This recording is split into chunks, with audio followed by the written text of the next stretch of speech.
அனைவருக்குமே வணக்கம். சற்று முன் கிடைத்திருக்கக்கூடிய ஒரு மிக மிக முக்கியமான செய்தி ஒன்று வெளியாகி உள்ளது. சற்று முன் செந்தில் பாலாஜி ஒரு திருடன், நீதிமன்றம் இறுதி தீர்ப்பு, அதிரடி கைது, இது மாதிரி பார்த்தீங்கன்னா செய்திகள் வெளியே இருக்குது. ஸோ ஏற்கனவே செந்தில் பாலாஜி அவர்கள் சட்டத்துக்கு விரோதமான பண பரிமாற்ற வழக்கில் சிக்கியிருந்தார். ஸோ இதற்காக அவர் பார்த்தீங்கன்னா ஒரு 471 நாட்களாகவே புழல் சிறையிலேருந்து இருந்து மீண்டும் திடீர்னு வந்த 2வது நாட்களே பார்த்தீங்கன்னா அவர் அமைச்சராக பொறுப்பேற்று தான் அவருடைய வழக்கில் ஒரு மிகப்பெரிய சிக்கலாகவே இருந்தது.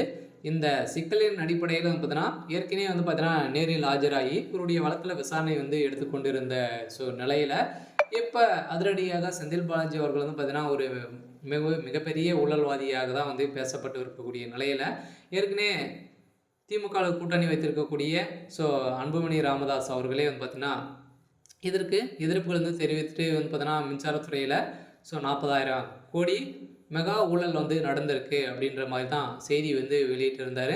இந்த விவரத்தின் அடிப்படையில் இவர் எந்த ஒரு கணக்கும் வெளியிடாத தமிழ்நாடு அரசுக்கு நிறைய முதல்வர் ஸ்டாலின் அவர்களும் செந்தில் பாலாஜி திமுக தலைமைக்கும் இருவருமே நிறைய பணங்களை பார்த்தீங்கன்னா ஊழல் செய்திருக்காங்க அப்படின்ற மாதிரி புகார் எழுந்திருந்த நிலையில் தான் இப்போ அதிரடியாக செந்தில் பாலாஜி நீதிமன்ற வழக்கில் இவருடைய வழக்கில் திடீர் புதிய திருப்பமாக தான் பார்த்தீங்கன்னா இவருடைய மிகப்பெரிய ஒரு திருடராக தான் இருக்கார் அப்படின்ற மாதிரி தான் செய்தி இறுதி தீர்ப்பாக வழங்கியிருக்காங்க. ஸோ அதெல்லாம் செந்தில் பாலாஜி அவர்கள் கூடிய விரைவில் மீண்டும் புழல் சிறைக்கு அடைக்கப்படுவார் அப்படின்ற மாதிரி தான் செய்தி வெளியே இருக்குது. இருந்தாலும் தடய அறிவியல் கணினி பிரிவு உதவி இயக்குநரை தவிர்த்துவிட்டு மற்ற சாட்சிகள் விசாரணை நடத்தி அனுமதி அளித்துள்ளது நிலையில் ஏற்கனவே 2011-2015 ஆண்டு காலத்தில் போக்குவரத்துறை அமைச்சராக இருந்தார் இல்லையா.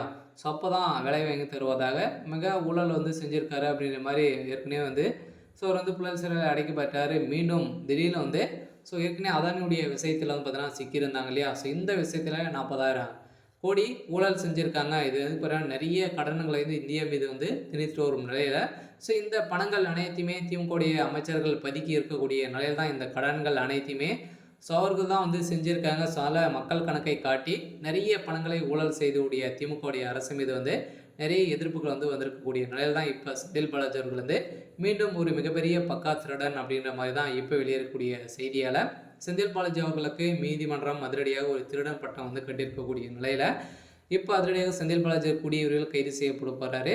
இந்த வழக்கின் அடிப்படையிலான சட்ட விரோத பண பரிமாற்றத்தில் ஈடுபட்டதாக அமைச்சர் செந்தில் பாலாஜி மீது அமலாக்கத்துறை பதிவு செய்தது. இதனால் அமலாக்கத்துறை இன்று சென்னை முதன்மை அமர்வு நீதிமன்றத்தில் கார்த்திகேயன் முன்னிலையில் விசாரணைக்கு வந்திருந்த நிலையில் தான் அவர் வழங்கிய தீர்ப்பால் இப்போ அதிரடியாக செந்தில் பாலாஜிக்கு ஒரு பட்டம் கட்டியிருக்காங்க. ஏற்கனவே அண்ணாமலை அவர்களும் சொல்லியிருந்தார். ஸோ அதனால் இப்போ அதிரடியாக நிஜங்களாக மாறியிருக்கு.